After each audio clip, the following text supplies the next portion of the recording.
once again, thank you, Bill, for agreeing to talk to the Oral History Project. If I can pick up where we left off and begin by asking you, once you'd begun working and had left school, what did you do in the town for entertainment? Well, we had the cinema, which was quite a thing. And then, of course, in those days, we made our own pleasures.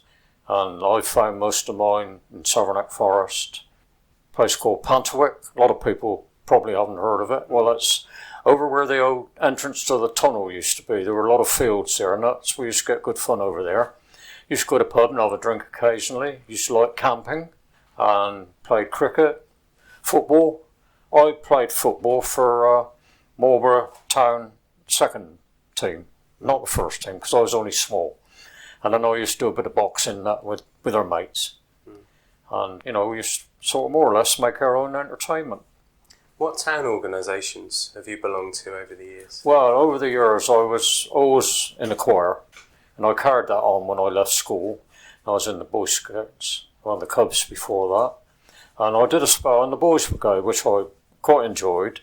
But I'm afraid that the religious part of that got a bit too heavy for me. I rather enjoyed, it was quite good. Where was the choir? This was, the choir was St Mary's Choir, yes. But the Boys Brigade was with the Congregational Church. Mr Gribble was the minister then, and Cyril Painter was an officer in the Boys Brigade with me. He's an old Marlborough boy. And then we had a church club on a Friday night, which was at the rear of the Ivy House Hotel. And I got an idea now where we used to hold this club. It was a big room, is now, I believe, where they've got their dining room area. It was a good night because we used to have, the usual pastimes, table tennis, darts, sit and have a game of cards, and a game of pontoon. And when the vicar used to come round, we used to hide the money and start playing snap. And every month we had a dance, and it was always a good dance, there was never any problems, there was never any alcohol, drunk or smoking. Even in those days, we didn't smoke. But that was a very good night. Did these rooms have a name? Yes, they were known as the parish rooms, and I imagine it was something to do, I don't know whether the church owned them or rented them, probably for this sort of thing, for the Church Lads Club, And were they accessible from the High Street, or did you have to go into what is now River Park? No, from the High Street, down the existing alleyway that leads to I think it's to the dining room and the gardens where they have meals, I think, outside at the Ivy House. But I suppose in them days all they used to do at the Ivy House was sort of a bed and breakfast, accommodation. Probably a small dining room, but as far as I know, I don't think they had anything to do other than sort of a parish rooms, that big dining room that they've got now. You talked about the regular entertainments that you enjoyed. Do you remember any one-off special events held in the town? Yes, I think one of the most memorable is when King George VI and Queen Elizabeth came to the town. And my dad and I, we had a little to do with the preparation of that. Because you know what happens when royalty visits a town, they always spruce up everything. And this was down at the college, down by the armoury. Well, the Queen and King George, they went there, they inspected the college cadets, the sea cadets and the army cadets and the Boy Scouts. The Boy Scouts, they were doing a bit of cooking, and I think there's pictures in the books of Marlborough about that. You can always read about that there. No, my dad and I, we worked for Tom Monty, the builders, and the rifle range down near the armoury was corrugated tin, iron or whatever they call it, and we had to spruce that up, give it a coat of paint and make it look good for the Queen. So we can always say that we took part in that day. And thoroughly enjoyed it. And you got to see the King and Queen? Oh yeah, I saw the King and Queen, yes. Yeah, we saw them. We were just standing watching them. I understand it was quite a good day in Marlborough too, because they went to the town hall, signed the visitors' book, and had a look at the maces. Fred Dobie was one of the mace bearers then, and Jimmy Duck, as we called him, he was the mayor at that time. What year would this have been in? Do you know? This would have been in 1948. Yes. Yeah, 1948. And then another thing I can remember is well, this is going back quite a few years now, when I was about, say, 8, 9-year-old, was what they used to call Marlborough's Own. And that was a day trip to Weymouth. And it was done through sort of the Sunday schools. Marlborough was more or less deserted then. Everybody made their way up to the Marlborough station, and then they had a special train to Weymouth. Now, I forget what it cost, but it was only just a few bob. And that was a good day out.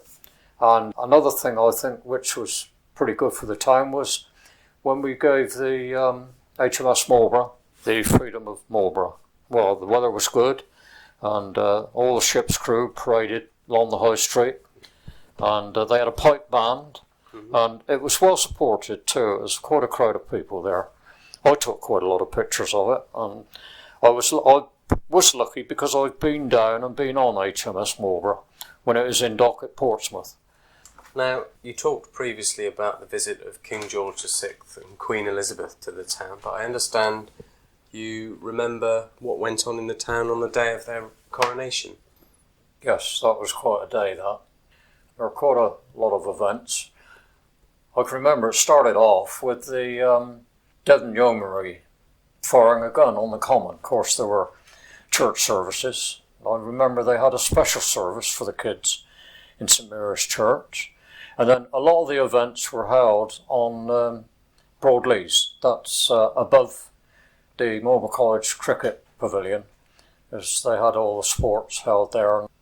Oh, the band played too, Marlborough Town Band, they played up there.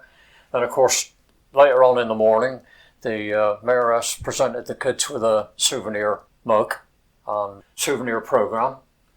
And then later on, the kids had a tea party in the town hall, the Wesley Hall, the Congregational Chapel schoolroom, because they had to spread it out because there were so many kids, and it was all a sit down tea, not like they get today. They get something in a bag and that's it. But in those days, it was a really good party. All the mothers contributed, and it made a good tea.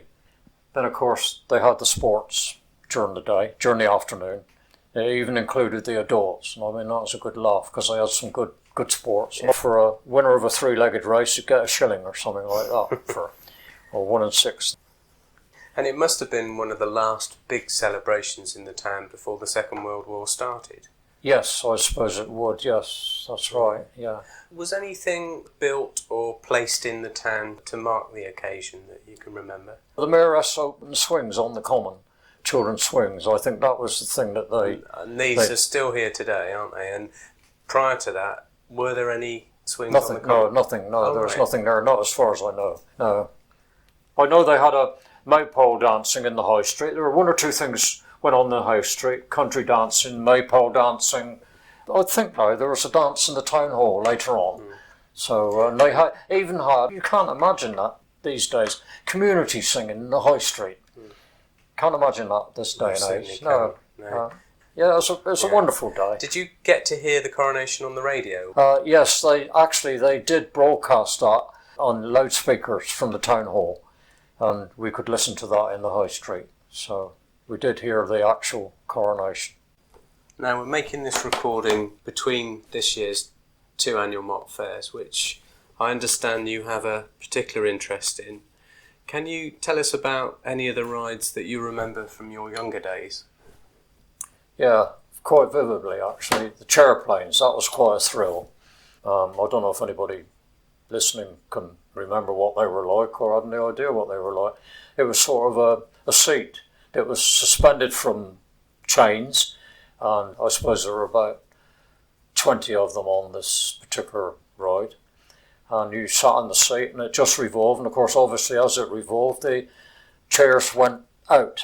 They don't have them in the town anymore because I think there was some talk about somebody coming off of one of them because they weren't strapped in properly. And that was the thing, when I was telling you, I was talking to my brother on Friday, and my brother told me, he said, did our dad ever tell you about when he stopped Queenie Crook going through I think it was the co-op window or something like that, And I said no. I said that was one of his tales, maybe. But he said, I think it was true. So there you go. Another one of the rides that I can remember was what they called the whales. Well, it was shaped like a whale, the thing, and you sat inside, and it was really plush seats, and you just went round and round and round, and that was a ride. But what I would like to get onto with that, the whales, they were owned by Mr. Jennings, one of the old showmen that come to Marlborough. I think there are relatives of his still come to Marlborough. Yes. And apparently his wife had been ill during one of the fairs at one time, and he used to open his ride on a Friday evening, and all the takings were given to Savernake Hospital in thankfulness for the way they treated his wife when she was ill. And apparently what happened, he didn't let his own employees collect the money. I think it used to be people from the Chamber of Commerce or somewhere like that. They used to collect the money, just to show that things were all above board. Just on this one ride, none of the other attractions opened on Friday? Just Mr. Jennings' Wales. And as far as I can remember then, I mean, walking down the fair on the last Saturday, the fair that's here now, if you wanted to talk to somebody, I'm deaf, a bit deaf, but God, it was the noise from what they call the music. I mean, it's bum, bum, bum, bum, bum, bum, bum. But the fair in my young days was the old fair organs, the organs. And were there lots of them? Yeah, the organ music.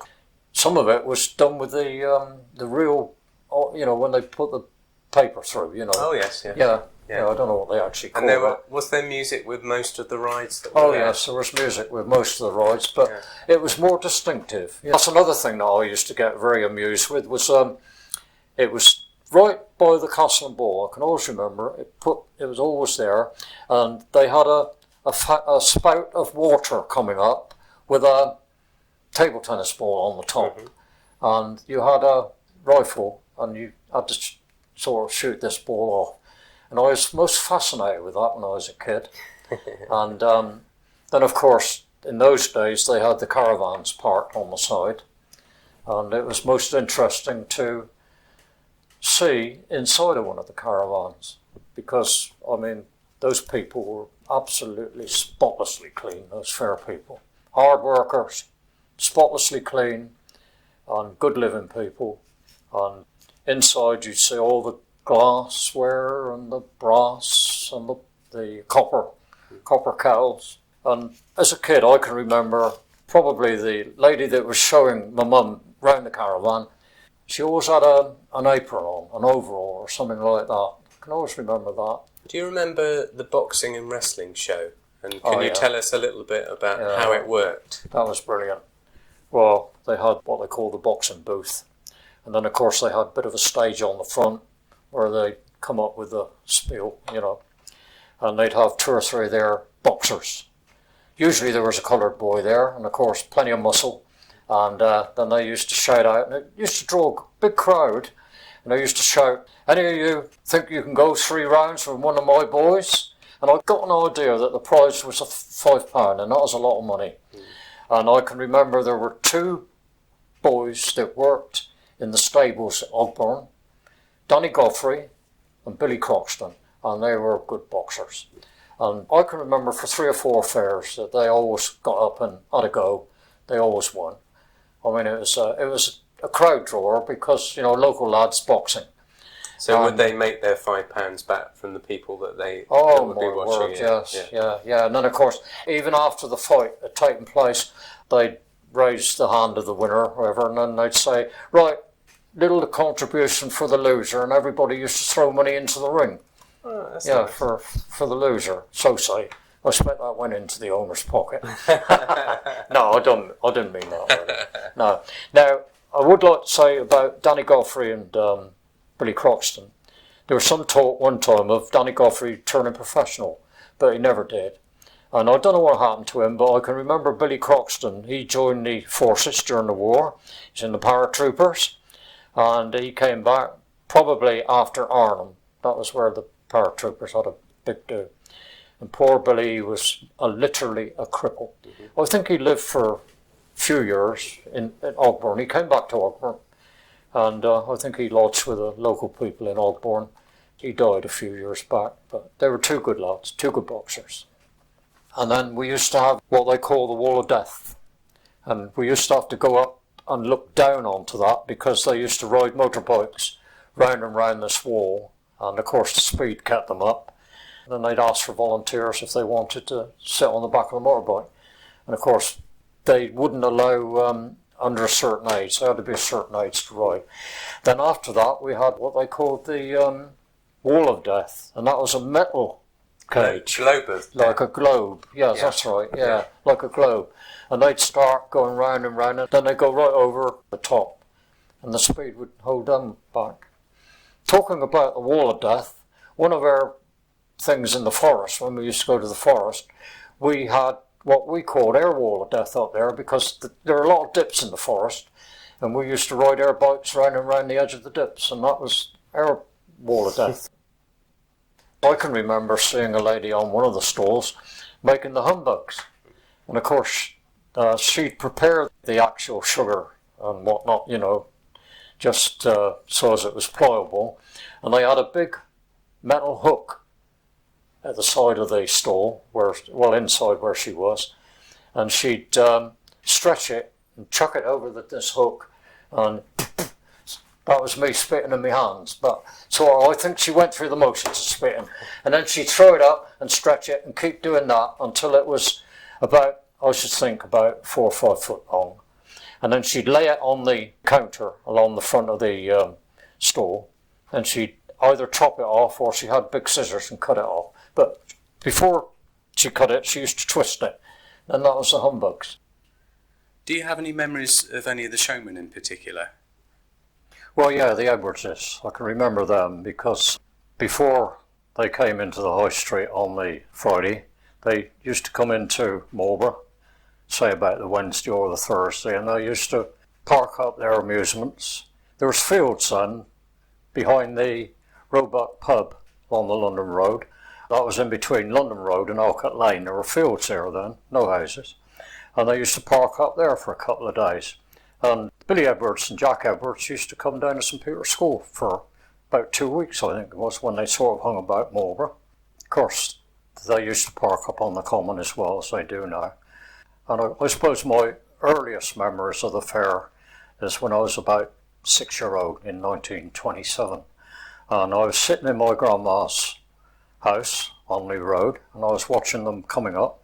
In those days, there was quite a lot of stuff came in with horses, horse-drawn. And I can remember that particular year, I'm pretty sure it was 1927, I know I was about 6 years old. That particular year, it snowed when they were bringing the fair stuff in, and I can remember seeing sacking on the horses' hooves, and I probably asked my grandma why, and she said, well, it's stop the horses from slipping. To your knowledge, Bill, have the mops ever opened on a Friday as well as a Saturday? Yes, I do recall. I think it would have been in the early 30s. Henry Jennings, Wonderful Wales, I used to call him. He used to open on a Friday night, and all the takings were given to Saranac Hospital. The reason being, his wife became ill when they were in, probably at the fair or sometime when they were around Marlborough, and she was treated in Saranac Hospital. And he makes this contribution in appreciation of what they did for his wife. On that particular night, on the Friday night, to save any dispute with the money that was taken, I believe it was that some people from the Chamber of Commerce used to come and collect the money and count it, and he used to take it up to Saranac or whatever, or send a cheque up. Do you remember whether it was just this one attraction that they opened, or whether it was the whole fair? No, as far as I know, it's just Mr. Jennings's Wonderful Wales. And finally, Bill, what do you think makes the mop so special in comparison to other fairs? Well, I think years ago it was most certainly a meeting place for relations and friends. Probably didn't see each other since the last mop 12 months ago. Like every year they sort of meet up. See you in my next Marlborough fair. I mean, that's no cry. But I think even so, even in these days, there are people still that meet at Marlborough Mop. So I think that is what makes Marlborough Mop what it is. And of course, it's good for the kids, isn't it? Entertainment for the kids. It's also expensive now, though, like everything else. Well, always fascinated by the way they put the fair up, with the blocks of wood that go underneath, the beer crates, the ammunition boxes, and then they'd sort of just level it up with another bit of plywood or something, because they got that slope on the high street to contend with. And I saw you taking pictures of that on Friday afternoon. Mm. Yeah, it's most interesting, isn't it, to see how they managed to do it. And very safely too. Yes, yeah, I mean, because it's all got to be passed, doesn't it? They come round and test it for safety. Though, of course, it's the weight that keeps it all stable, isn't it? I think accidents happen at the fair on the same frequency as accidents in all other walks of life. Yeah. But they just tend to get reported more, so people think that fairs are perhaps dangerous places. That's right, when they're not.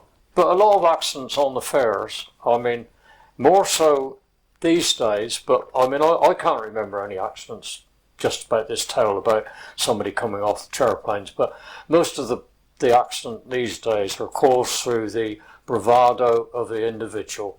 Perhaps they've had a little drop too much to drink and want to show off in front of their friends and sort of hang on to the rail on the edge of a ride and off they come, But I think really that they are pretty safe. I think so. Well, thank you very much for talking to us, Bill, on the subject of mops. Just before we finish, is there anything else you'd like to share with us? Well, I suppose, looking back on my life in Marlborough, I mean, I think Marlborough is a wonderful place. And I feel very fortunate that I was born when I was 1921, because I don't think I would like to be growing up now as a teenager, not in this day and age. Although I'm lucky, really, because I've moved on with the times. I mean, I've got grandchildren and great-grandchildren, and you've got to move on with the times when you've got to sort of entertain them. I mean, there are things they talk about to me that's way beyond me, but on the whole, as I say, there have been an awful lot of changes in Marlborough, but I think I've changed with the times. What do you think the biggest changes in the town? The biggest changes in the town, well, I suppose losing a lot of the shops and businesses, because Marlborough was more or less self-contained. I mean, if you wanted anything in Marlborough, you'd get it. But nowadays, if you want certain things, you've got to go to the superstores in Swindon or Bristol, places like that. But years ago, if you wanted a car or a shirt, or if the women want some underwear, they could go and get it in Calvert's or Rothsay's or Sloper's. They've all gone now, unfortunately. And of course, nowadays, when you walk down the high street, I mean, there are so many strangers. There's a lot of people come into the town, like holiday makers. They stop off in Marlborough, do a bit of shopping, and I think they enjoy Marlborough. And I think they're quite fascinated by the width of the high street. I've often talked to people in the high street and told them the reason why, because of the fire. I say, if you want to see a bit of the history of Marlborough, go over to where the travel agents is, and there's a door there that tells you all about the history of Marlborough.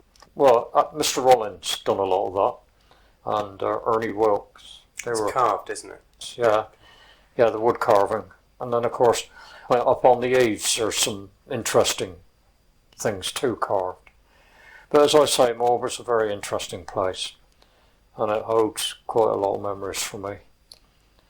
So, all in all, I think I've had a great life, and I'm a bit bothered about my grandchildren and great-grandchildren, what they've got to face in life, but there again, theirs is a different life altogether to mine, growing up. They've got it easier in other ways that you didn't have. That's right, they've got so many things. It's all money now, it's all machines and computers, and I mean, I mentioned earlier on, that these kids nowadays, they've only got to ask and they get.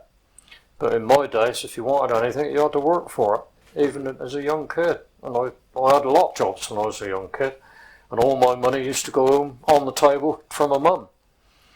And that used to help my mum pay the rent. I mean, I can remember going along to Pocock's grocery shop by the town hall then, as was then. I mean, I would have probably been about 8-year-old, say 1929, with threepence in old money, 3 penny worth of bacon, and that was the offcuts. And I can remember the chap that served me, his name was Pope Gregory. A lot of people in Marlborough remember him. Mum used to make a bacon pudding with that. And that used to feed us kids. And another threepenny I used to get was 3 penny worth of cheese. And that was the offcut. And Mum would make a meal of that. 1,000 thanks for agreeing to talk to the Oral History Project. You've been a mine of information, and it's been a great pleasure to talk to you, Bill. So yeah, thanks very much, Ian. It's been my pleasure to talk, but I mean, there's so much that you can talk about. I mean, memories keep coming back, but could I remember what happened yesterday? I know a lot of us say that, us old people. We can't remember what happened yesterday, but we can remember what happened 60, 70 years ago. Well, that's very much a good thing for us, isn't it? And thank you for electing me to help you with this project that you're doing. Wish you every success with it, because you're working jolly hard. It's been a pleasure, Bill. Thank you. Thank you very much indeed. Yeah, thanks, Ian.